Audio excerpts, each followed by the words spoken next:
राधे राधे। कैसे हैं आप सभी? होप सभी अच्छे होंगे। तो आज मैं ये वीडियो बना रही हूँ कि मैं घर में कैसे मक्खन निकालती हूँ।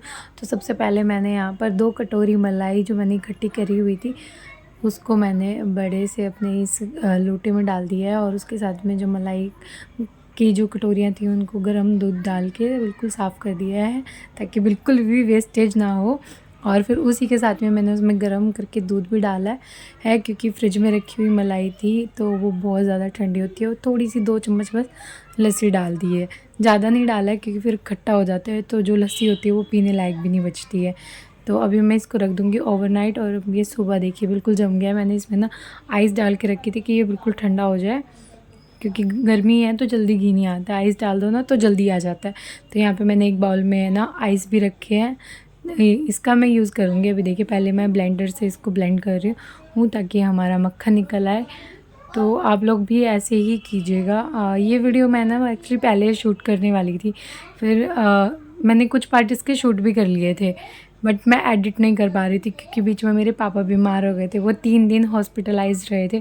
तो उसी चीज़ के चक्कर में मैं ये वीडियो अपलोड नहीं कर पाई, सॉरी। और थैंक यू फॉर सपोर्टिंग, आप लोग मुझे बहुत सपोर्ट कर रहे हो, प्लीज़ ऐसे ही मुझे सपोर्ट कीजिएगा, थैंक यू वेरी मच। तो अभी देखिए यहाँ पे जो है ना मक्खन वो निकल आया है। अब मैं धीरे धीरे ये फिर भी इकट्ठा करने की कोशिश कर रही हूँ, आप लोग भी ऐसे ही कीजिएगा। और अभी यहाँ पे मैंने निकाल लिया है, बिल्कुल बस लास्ट रह गया है। अब मैंने बंद कर दिया है ब्लेंडर को और ये जो उसके ऊपर लगा था मैं इसको साफ़ कर दूँगी अच्छे से क्योंकि मक्खन है भाई, ऐसे जाने नहीं दे सकते सिंक में बिल्कुल भी। तो आप लोग भी ऐसे ही कीजिएगा, ठीक है।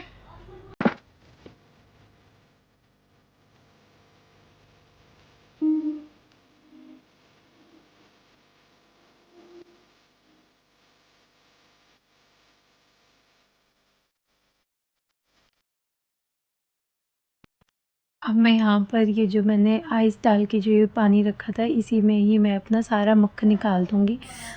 इससे क्या होगा कि जो मतलब लस्सी जो ज़्यादा निकल आती है ना साथ में, वो इसी में ही रह जाएगी और जो मक्खन है वो एकदम है ना थोड़ा टाइट हो जाएगा और फिर मैं उसको अलग से एक कटोरे में रख दूँगी। तो जो एक्स्ट्रा लस्सी थी ना वो इसी में ही रह जाएगी और ये साफ़ भी हो जाएगा। ज़्यादा लस्सी नहीं जाएगी क्योंकि वो जो स्मेल आती है ना वो लस्सी की ही आती है, जब वो लस्सी पकती है तो उसी में से ही वो स्मेल आती है। तो इसलिए ये करना बिल्कुल ज़रूरी है, ठीक है। तो अभी आप लोग देखिए मैंने कितना सारा मक्खन निकाला है और वो भी सिर्फ 2 कटोरी मलाई से। तो हमारे घर में ना ज़्यादातर है ना रोटी मक्खन से ही खाते हैं। हम लोग वैसे नोनी घी बोलते हैं हरियाणवी लैंग्वेज में अपनी। ज़्यादातर तो हम लोग नोनी घी से ही खाते हैं और रोटी बाकी हलवा चूरमा और जो पूड़े वगैरह बनते हैं उसके लिए हम लोग देसी घी यूज़ करते हैं। लड्डू का तो फेवरेट है। अब ये मैंने यहाँ पे उनकी कटोरी में लड्डू के लिए अलग से निकाल दिया है, हाथ धो के और ये सब करके फिर मैं उनको भोग लगाने जाऊँगी। तो अभी देखिए कितना सारा मक्खन निकला है और जो एक्स्ट्रा लस्सी थी वो भी देखो, आप लोगों को पानी में दिख रहा होगा कि वैसे भी कितनी लस्सी है उसमें। और ऊपर से जब मैंने ये ऐसे किया था तब भी निकल आई है। तो अभी मैंने ना इसमें यहाँ पे रख दिया गर्म होने के लिए। इसमें से कुछ मैंने रोटी के लिए निकाल भी लिया था 2-3 चम्मच, बाकी कुछ अलग से रखा हुआ भी था पहले का बचा हुआ। तो अभी देखिए ये ऐसे जब उबल जाए ना, सिर्फ उबल जाए तभी है ना आप लोगों को गैस बंद कर देनी है। और थोड़ा ठंडा होने के बाद में जो ये वाइट जम जाता है इसको आप अलग से निकाल लीजिए। अगर आपको खाने में ठीक लगे तो आप लोग खा भी सकते हो, नहीं तो आप इसको डॉगी को दे सकते हो, गाय को दे सकते हो रोटी पे लगा के। तो ये अभी देखिए यहाँ पे भी सिर्फ और सिर्फ घी बच गया है और थोड़ी बहुत जो उसमें है ना दही है वो बच गई है। अब मैंने इसे दोबारा उबलने के लिए रख दिया है क्योंकि अभी भी इसमें लस्सी है। तो अभी ना मतलब मैं जब इसके पास में खड़ी हूँ ना मुझे इतनी गंदी स्मेल नहीं आ रही है, बिल्कुल अच्छी स्मेल आ रही है। ऐसा मन कर रहा है सही में ये हलवा बना और खा जाओ भाई। फिर मैंने गर्म करने के बाद में ना देखो ठंडा होने के लिए फ्रिज में रख दिया था। अभी बिल्कुल है ना सख्त हो गया है और अब मैंने ना इसमें 2 है ना ही चम्मच से होल करा है छोटे छोटे। और ये देखो इसमें तो जो एक्स्ट्रा लस्सी और पानी था ना वो निकल आया। फिर भी देखा, ये प्रोसेस करोगे ना आप तो एकदम है ना बिल्कुल बिना मिलावट का घर में देसी घी मिलेगा, शुद्ध देसी घी। और कोई मिलावट भी नहीं है, अपने हाथ का है, साफ़ सफाई से बना हुआ है और कुछ भी नहीं है। हम लोग 2 किलो दूध लेते हैं क्योंकि हम लोग दिल्ली में रहते हैं तो ऑब्वियसली 2 किलो दूध लेते हैं और उसमें देखो ये हम लोग की मलाई भी निकाल लेते हैं और घी भी निकल जाता है। तो एक्स्ट्रा जो खर्चा है ना घी का वो भी बच जाता है और मिलावट का लेने की भी ज़रूरत नहीं पड़ती। और बाकी हम लोग गाँव से ही मंगवा लेते हैं। तो बट ये है ना एकदम है ना प्योर है। आप लोग ऐसे करोगे ना तो ना तो स्मेल आएगी और ना ही बाहर से घी लेना पड़ेगा।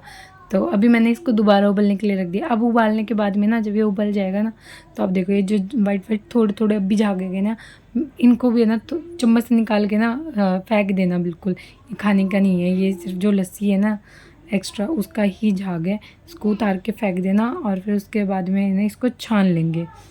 छानने के बाद में इसको अलग से जब करोगे ना तो अगर छानते छानते थोड़ी सी लस्सी चली भी गई ना तो वो जब दोबारा छानेंगे ना तब वो देखना आप मैं कैसे करती हूँ। आप लोग देखना, पूरी वीडियो देखोगे ना आप लोग, आपको बिल्कुल अच्छे से समझ में आ जाएगा। देखो अब बिल्कुल है ना ये बस छाक झाक कर रहे हैं और गैस बिल्कुल मैंने ना लो रखी हुई है, उसी पे ही ये ऐसे उबल रहा है। और अगर मैंने हाई कर दी होती ना ये ऐसे छींटे मारता है चट चट चट चट, सॉरी। तो ऐसे करना है बिल्कुल, ठीक है। और अब देखो मैंने ये सारे निकाल दिया, अभी घी बचा, देखो कैसे छट छट छट छट कर रहे हैं ना। अब मैंने ना इसको एक कटोरे में छान लिया है। हाँ ये थोड़ा सा ना टाइम लेता है ये प्रोसेस, बट बिल्कुल है ना वर्थ इट है। तो अभी देखो आप कैसे कर रही हूँ मैं, धीरे धीरे बिल्कुल लस्सी ना आ जाए मैं इसकी कोशिश कर रही हूँ, पर चली ही जाती है। इसलिए एक बार और करना पड़ता है ये गरम, ठंडा करने के बाद में फिर है ना बिल्कुल वो लस्सी ख़त्म हो जाती है। फिर आपको मिलता है एकदम दूध शुद्ध शाकाहारी शुद्ध घी सॉरी शुद्ध देसी घी।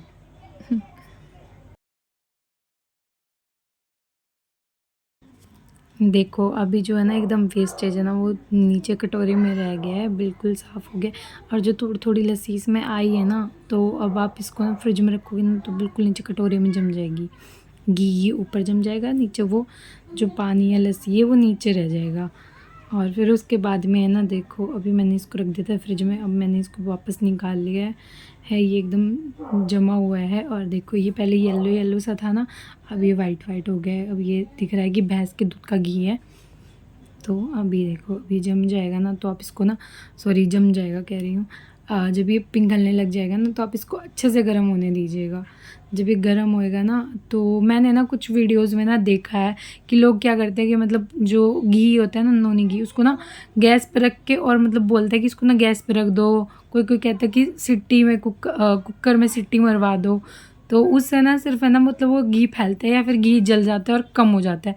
बट ऐसे में ना जो मतलब एकदम है ना आपका घी है ना वो उतना का उतना ही रहता है, ज़्यादा कुछ असर नहीं पड़ता है। बस उसमें से दही लस्सी जो भी है वो ही अलग होता है। बट आप लोग खुद सोचो कि अगर है ना घी को मतलब गैस पे रख के भूनने वाला काम करोगे तो ऑब्वियसली वो जल के कम हुआ है, ना कि वो लस्सी और घी अलग हुआ है। तो आप ऐसे करोगे ना तो थोड़ा टाइम तो लगेगा, लेकिन है ना बिल्कुल आपको घर जैसा, जैसे मतलब गाँव में घर में घी निकालते हैं ना वैसे ही है। ये मेरी जो सासू माँ है ना वो ऐसे ही करती हैं, मैंने उन्हीं से सीखा है। तो अभी देखो आप ये जब ये गर्म हो रहा है ना तो जो नीचे लस्सी थी ना उसके झाग है ना ऊपर बन गए हैं। और ये ना जब जलने लगेंगे ना देखो आपको थोड़ा थोड़ा ना ब्राउन ब्राउन कुछ दिख रहा होगा, तो ये ऐसे जलने लगता है। और ऐसे जलने लगता है तो फिर है ना समझ लो कि अब इस घी में ना कुछ भी नहीं बचा है, कोई लस्सी नहीं है, कुछ नहीं है। अब ये बिल्कुल सही हो गया है, साफ़ घी है।